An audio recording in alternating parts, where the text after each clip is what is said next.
Good morning, welcome to big TV digital exclusive live. ఇరాన్లో ఏం జరుగుతుంది?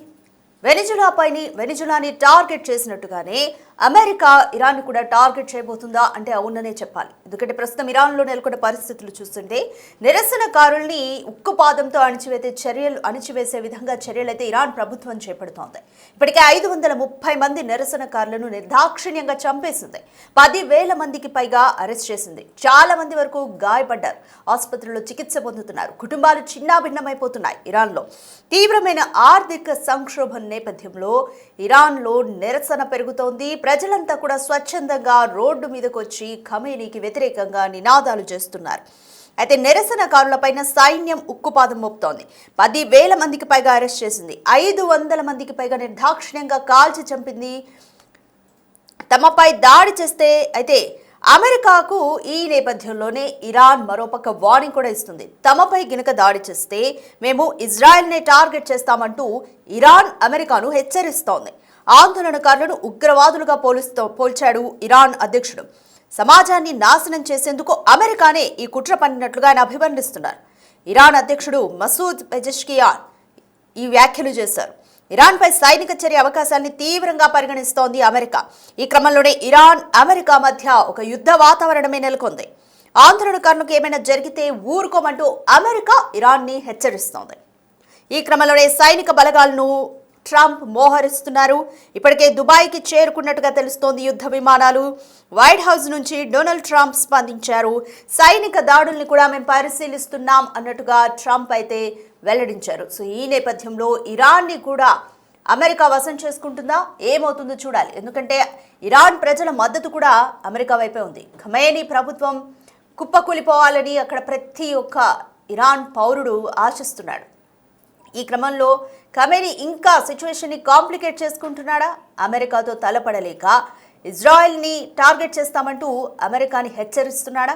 సో ఏ విధంగా ఉంది ఇదంతా కూడా? ఎటువైపుకి దారి తీస్తుంది అన్న ఉత్కంఠ నెలకొంది. మరోవైపు ఇరాన్కి ప్రపంచంతో సంబంధాలు పూర్తిగా తెగిపోయాయి. ఇంటర్నెట్ సేవలు లేవు, ఫోన్ సేవలు లేవు. సో ఇరాన్కి బయట ప్రపంచంలో ఏం జరుగుతుందో ఏమీ తెలియదు. అయినప్పటికీ కూడా అంటే నిరసన చల్లారుతుందేమో అన్న ఉద్దేశంతో అక్కడ ప్రభుత్వం ఈ నిర్ణయం తీసుకుంది. అయినా సరే చల్లారట్లేదు సరికదా. రోజుకి అగ్ని రాసుకుంటుంది ఇరాన్లో సిచ్యువేషన్.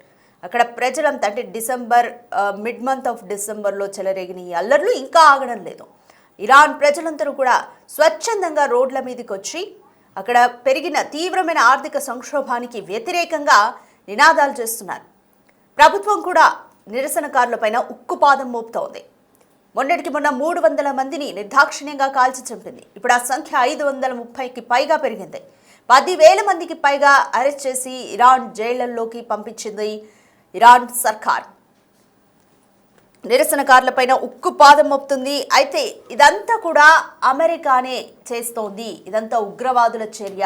తమ దేశంలోకి ఉగ్రవాదుల్ని పంపి నిరసనకారుల్ని రెచ్చగొడుతోంది అంటూ ఇరాన్ ప్రభుత్వం వ్యాఖ్యానిస్తోంది. ఇదే గనక కొనసాగితే ఇజ్రాయెల్ను మేము ముట్టడిస్తామంటూ కూడా ఇరాన్ అమెరికాను హెచ్చరిస్తోంది. మరోవైపు దీని మీద డొనాల్డ్ ట్రంప్ కూడా స్పందించారు. పౌరులపైన దాడులు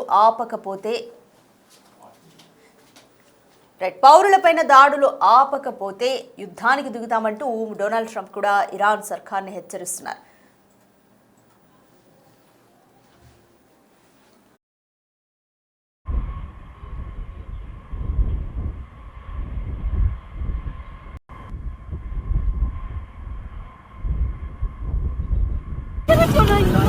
ماشینا دستجو رو آتیش زدن. یعنی آدم نه این ساعت‌ها یادآور شب غذای این سانتی‌ها رو می‌بردن بدن بهشون. مردم آتیش زدن. آقای صاحب خرش رو برم بر بریم.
אז nu vad?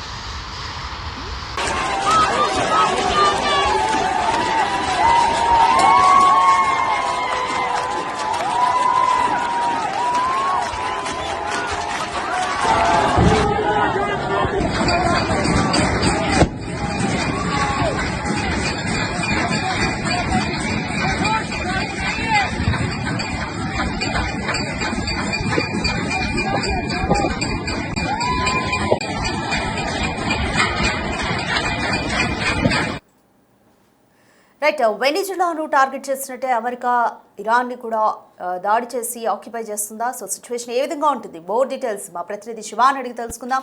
రైట్ శివ, ఇరాన్లో నెలకొన్న పరిస్థితి చూస్తూనే ఉన్నాం. గత కొన్ని రోజులుగా అక్కడ నిరసన సెగలు అయితే చల్లారడం లేదు, రోజు రోజుకి పెరుగుతున్నాయి. హింసాత్మక ఘటనలు కూడా పెరుగుతున్నాయి. ప్రభుత్వం అక్కడ నిరసనకారులపైన ఉక్కుపాదం మోపుతుంది. ఇప్పటికే 530 మందికి పైగా చనిపోయారు. సో అమెరికా ఎటువంటి చర్యలు తీసుకోబోతుంది? యుద్ధానికి కూడా సిద్ధమవుతున్నట్లుగా తెలుస్తుంది. Complete details. ప్రజెంట్ సిచ్యువేషన్ చూసుకుంటే వెనుజులా తర్వాత ఇరాన్ పై అమెరికా దృష్టి సారించింది. దానిలో భాగంగానే అక్కడ కృత్రిమంగా అల్లర్లు సృష్టించడం ద్వారా ప్రభుత్వానికి వ్యతిరేకంగా అక్కడున్న ఖమేనీ వ్యతిరేక వర్గం నినాదాలు చేయడం, అల్లర్లు సృష్టించడం అనేది కూడా జరుగుతోంది. ఖమేనీ వ్యతిరేక వర్గం ట్రంప్ కు అనుకూలంగా పనిచేస్తుంది అనేది కూడా ఇరాన్ అధ్యక్షుడు ఖమేనీ ఇప్పటికే కీలక వ్యాఖ్యలు చేశారు. అయితే ఇప్పటి వరకు అంటే వెనుజులా తర్వాత ఇరాన్ పై అమెరికా దృష్టి సారించింది అనేది కూడా ప్రజెంట్ తాజాగా ఉన్న పరిణామాలు చూస్తే అర్థమవుతుంది. ఏ క్షణమైన దాడికి ట్రంప్ సన్నాహాలు చేసే అవకాశం ఉంది అనేది నిపుణులు చెబుతున్నారు. ఇక ఈ ఆందోళనతో ఇప్పటికే ఇస్లామిక్ దేశంలో మంటలు చెలరేగుతున్నాయి. నిరసనకారులపై సైన్యం కూడా ఉక్కుపాదం మోపుతోంది. ఇప్పటి వరకు ఈ సైన్యానికి మరోవైపు ఇటు ఖమేనీ వ్యతిరేక వర్గం ఎవరైతే ఉన్నారో వారు చేస్తున్న నిరసనకారులకు మధ్య చెలరేగిన వివాదం, ఉద్రిక్త పరిస్థితుల వల్ల దాదాపు 500 మందికి పైగా కూడా మృతి చెందారు. 10,000 మందికి పైగా అరెస్ట్ అయ్యారు. అందరూ కూడా జైలు పాలైన పరిస్థితి కనిపిస్తోంది. ఇక అమెరికాకు ఇరాన్ కూడా గట్టి వార్నింగ్ ఇస్తూ తమపై దాడి చేస్తే ఇజ్రాయెల్ ను టార్గెట్ చేస్తామంటూ కూడా హెచ్చరికలు జారీ చేసింది. ఆందోళనకారులను ఉగ్రవాదులుగా ఇరాన్ అధ్యక్షులు ఖమేనీ పోల్చారు. ఈ నేపథ్యంలోనే అంటే ట్రంప్ ఆదేశాలతో ఇదంతా జరుగుతుంది. ఇప్పటికే వెనిజులా అధ్యక్షుడిని బందీగా చేసుకుని అక్కడ ఆయిల్ నిల్వలను విదేశాలకు అమ్ముకునేందుకు కూడా ప్రయత్నాలు చేస్తున్నారు. నెక్స్ట్ ఇక్కడ చమురు నిల్వలు ఎక్కువగా నిల్వ ఉండేది, చమురు అనేది ఇరాన్ లో ఉంటుంది కాబట్టి ఇరాన్ తమ చెప్పు చేతలు పెట్టుకునేందుకు తమ అధీనంలోకి తీసుకునేందుకు ప్రయత్నాలు చేస్తున్నారు. దానిలో భాగంగా ఖమేనీ దానికి అంగీకరించకపోవడంతోనే కృత్రిమంగా అల్లర్లు సృష్టించి ఖమేనీ వ్యతిరేక వర్గం ద్వారా అక్కడ అల్లర్లు క్రియేట్ చేస్తున్నారనేది కూడా ఖమేనీ వర్గం కూడా ట్రంప్ పైన ఆగ్రహం చేస్తున్నారు. అంటే అక్కడున్న ఎవరైతే నిరసనకారులు ఉన్నారో వాళ్ళందరినీ కూడా ఉగ్రవాదులుగా పోల్చారు. సమాజాన్ని నాశనం చేసేందుకు కుట్ర పడినట్లుగా ఇరాన్ అధ్యక్షుడు మసూద్ షెజెస్కి కూడా షెజెషియాను వెల్లడించారు. ఇక ఇరాన్ పై సైనిక చర్య అవకాశాన్ని తీవ్రంగా పరిగణించింది అమెరికా. ఈ క్రమంలోనే ఇరాన్ అమెరికా మధ్య యుద్ధ వాతావరణం కూడా నెలకొనే అవకాశం అయితే కనిపిస్తోంది. అంటే గతంలో కూడా అమెరికా ఇరాన్ మధ్య యుద్ధ వాతావరణం కొనసాగింది. ఖమేనీని ఏ విధంగా బందీగా చేసుకోవాలి అనేది కూడా భావించారు. గతంలో యుద్ధ సమయంలో కూడా ఖమేనీ పరారీలో ఉన్నారు, అతను ఎక్కడున్నారో క్యాప్చర్ చేశాము, ఏ సమయంలో అటాక్ చేస్తామంటే గతంలో కూడా కొన్ని వ్యాఖ్యలు చేసిన అమెరికా. అయితే మధ్యలో కొంత సద్దుమణినప్పటికీ కూడా ఇప్పుడు వెనిజులాకు సంబంధించిన అధ్యక్షుని అతని భార్యని బందీగా చేసుకోవడం మళ్ళా ఇప్పుడు తర్వాత ఎవరిపైన దృష్టి సారిస్తుంది అమెరికా, ఎవరిని బందీలుగా చేసుకుంటున్నట్టు కూడా ప్రపంచవ్యాప్తంగా కూడా చర్చ జరిగింది. దానిలో భాగంగా నెక్స్ట్ ఖమేనీ ఇరాన్ కు సంబంధించిన ఖమేనీ ఇరాన్ పై దృష్టి సారించే అవకాశం ఉందని అందరూ భావించారు. దానిలో భాగంగానే ఇప్పుడు అక్కడ అలర్లు క్రియేట్ చేస్తున్నారు. ఈ క్రమంలో సైనిక బలగాలను ట్రంప్ మోహరించారు.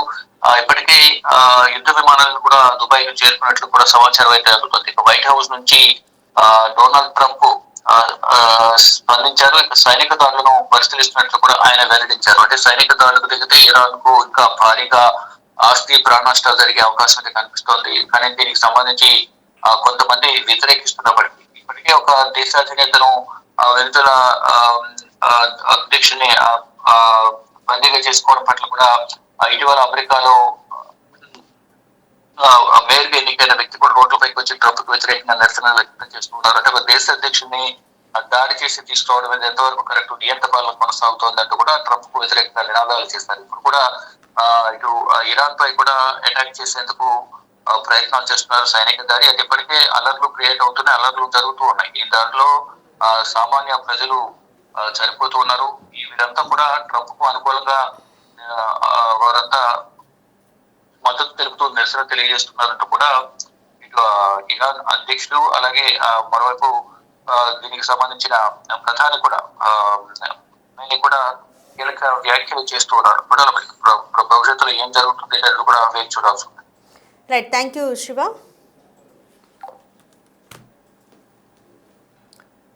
రైట్, అమెరికాకు ఇరాన్ వార్నింగ్ ఇస్తోంది.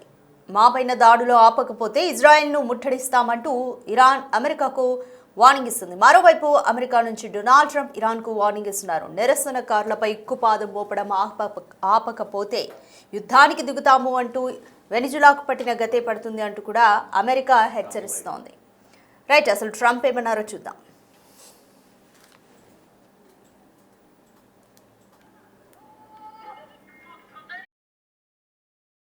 Aren't supposed to be killed. These are violent. If you call them leaders, I don't know if they're leaders or just they rule through violence. But we're looking at it very seriously. The military is looking at it, and we're looking at some very strong options. We'll make a determination. Some of the protesters were killed through the stampeding. I mean, there's so many of them, and some were shot. We get a full report. I'm getting an hourly report. And we're going to make a determination. There seem to be some people killed that aren't supposed to be killed. These are violent. If you call them leaders, I don't know if they're leaders or just they rule through violence.